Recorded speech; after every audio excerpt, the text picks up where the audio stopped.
Cette parcelle de vigne fera peut-être partie dans l'avenir de la 58e appellation bordelaise. Le vignoble bordelais en compte à l'heure actuelle 57. Mais Pascal Amorot a lancé une procédure administrative pour en créer une nouvelle. Elle devrait s'appeler Le Puy, comme le nom de la propriété exploitée par la famille Amorot. Le château Le Puy à Saint-Cybard mesure une cinquantaine d'hectares en appellation Côte-de-Franc. Ce vignoble est exploité en bio et en biodynamie depuis des années, mais sa conduite, le choix des vinifications, donne un vin avec une typicité différente de celle de ses voisins, pourtant éloignés seulement de quelques dizaines de mètres. Donc nous ne rentrons pas du tout dans le standard de la région, des Côtes-de-France, de Bordeaux. On est hors standard.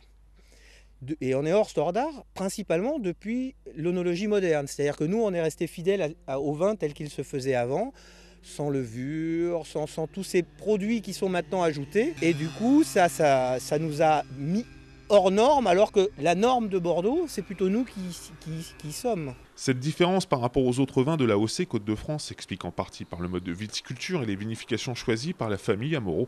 À ça s'ajoute un sol différent. Une étude a même mis en avant la richesse des argiles et la qualité des calcaires du château Le Puy par rapport aux autres propriétés viticoles environnantes. Bref, les vins de ce château sont atypiques à tel point que régulièrement le château Le Puy est obligé de se battre auprès des instances viticoles bordelaises pour obtenir le droit d'utiliser son appellation d'origine contrôlée Côte-de-Franc. On veut avoir des vins qui soient reconnus. Ils sont pas